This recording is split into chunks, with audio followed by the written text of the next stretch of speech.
Magandang hapon po mga kaprobinsya. For today's video po, magugulay po tayo ng kalabasa. Siyempre meron po tayong specialty, suso. Ito po mga kaprobinsya, masarap po ito. Malalaki na po yan, nakuha namin kahapon dun sa bukal. Ito po mga kaprobinsya. At siyempre meron din tayong nyog mga kaprobinsya. Abangan nyo po, ituturo ko po sa inyo step by step yung pagluluto ng masarap na recipe ng suso.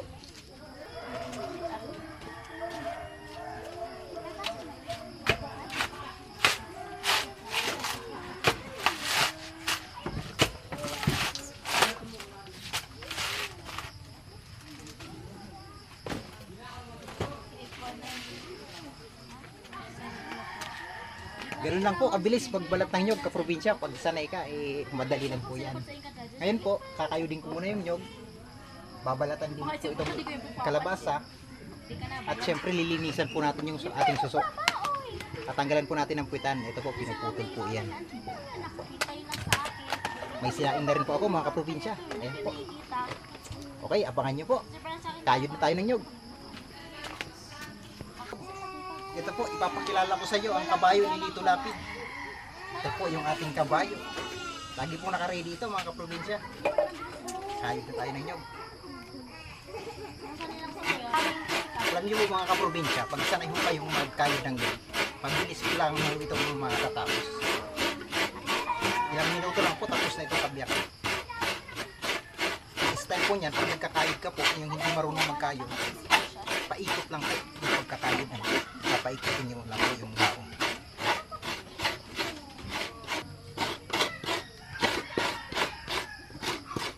Yan po mga kaprobinsya, wala pang isang minuto, tapos na po. Bila naman. Mabili. Madali lang po ito kung mga kaprobinsya pag sanay ka pong magkayod ng yun. Pero kung hindi ka sanay, naku po, abutin ka ng 2 oras bago ka makatapos ng 1 minuto.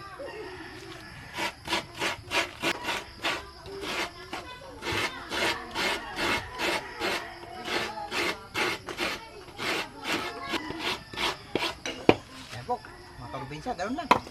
Ganun lang po ka-basic, magkayod ng nyog. Siyempre po, set aside muna natin yan at babalatan natin yung ating kalabasa at lilinisan natin yung ating suso. Let's go. Balatan na natin itong ating kalabasa. Pero konti lang po yung ating lulutuin kasi 3 lang naman po kaming kakain. Konti lang po ang ating lulutuin. Kukuha lang po tayo ng sakto lang po. Yan mga kaprobinsya. Mga kaprobinsya oh. Hinog na po siya, pwede na po itong pantanim. Buto nito, ayan po, hinog na hinog po siya. Ayan. Tabi po natin itong buto, pwede po itong pangtanim. Ayan na po natin ito. Kuha na natin ang buto.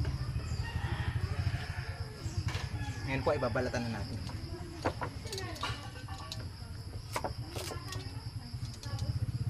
Ganito po ako magbalat mga kaprobinsya ng kalabasa. Ginagayat ko muna ng ganyan. Maliliit. Saka ko po siya babalatan para madaling tanggalan ng balat. Kailangan po natin dito. Kung mga kaprobinsya, tapos na po. Sunod naman po natin yung ating suso. Na natin itong suso. Ganito lang po paglilinis ito.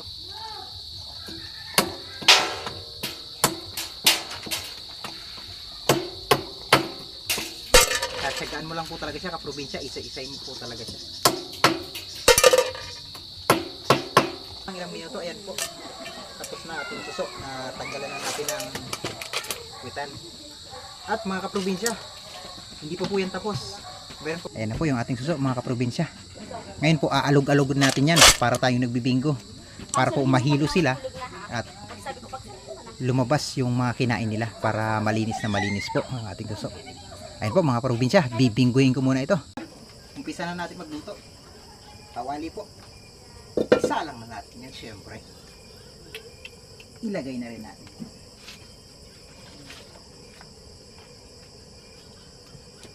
At syempre po yung magkaibigan, ilagay na rin natin sibuyas at bawang.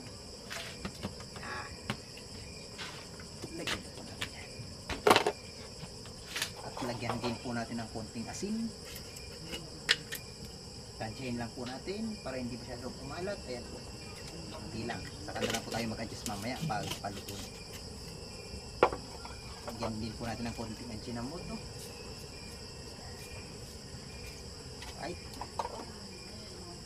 Kailangan natin siyang halu-haluin para hindi kumurta yung ating gata. Bin siya. Kakanaw-kanawin po natin siya hanggang kumulo. Pag kumulo na po, tsaka na natin ilalagay yung suso. Hindi mo na po kailangan bilhin. Nakukuha na lang ito. Tulad dito, nakuha namin sa Bukal. Marami na, libre na. Kung ito po ang ay bibilhin pa mga kaprobinsya sa palengke, mahal na to. Siguro po ganito karami, mahigit 100 na po ito. Dito sa probinsya, ay libre lang po ito. Ayan po. Masarap na pang ulam. Kailangan lang po mga kaprobinsya. Pagkalipas ng ilang minuto, kulo na po ang ating gata. Lagyan na po natin yung ating, lagay na po natin yan. Huwag na natin patagalin. Ayan. Ayan. Tapos po, hintayin ulit natin kumulo. Kaprobinsya, pagkalipas ulit ng 3 minuto, kulo na po yung ating gata. Lagyan na po natin itong kalabasa. Lagyan na po natin yan.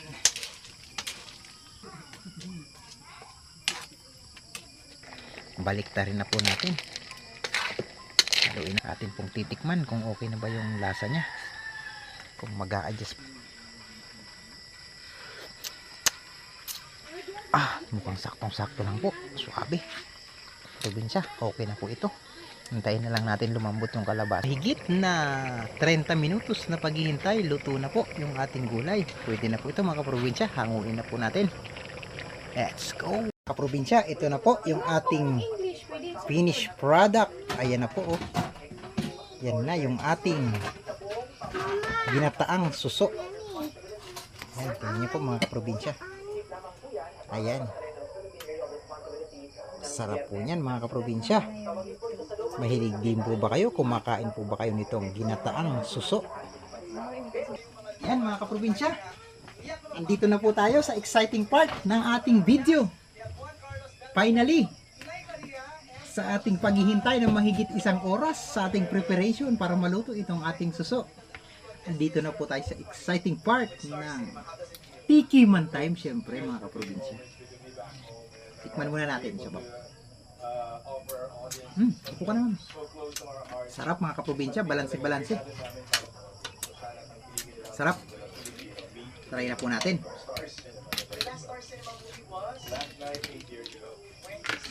Ayan. Sarap.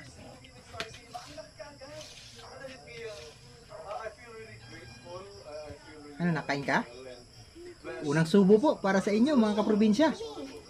Kain po tayo.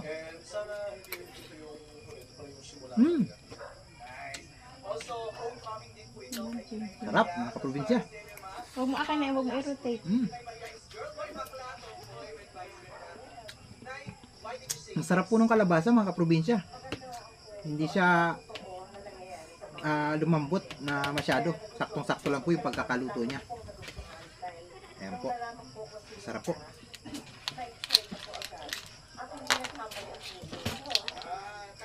Suso mga kaprobinsya.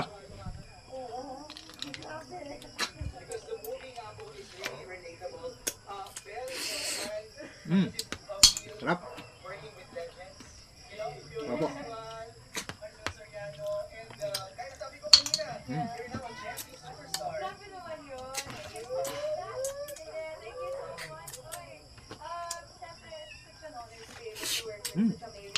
Sarap po mga kaprobinsya. Sarap po, kain tayo.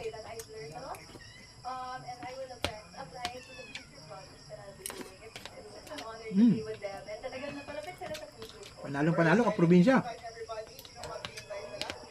Sarap po.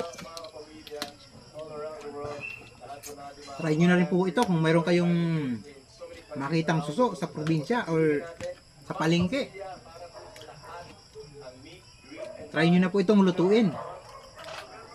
Sarap po mga kaprobinsya.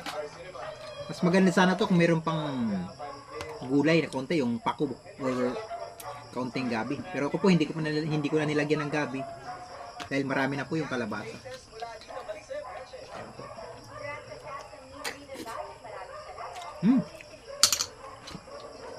Sarap mga kaprobinsya.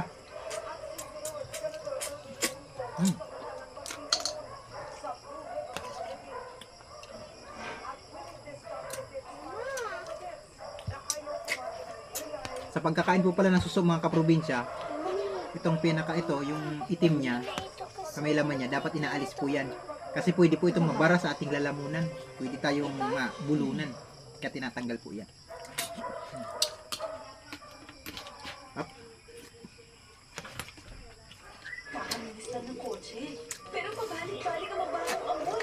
Natatakam ako mga kaprobinsya. Medyo gutom na rin ako at saka masarap po talaga itong suso.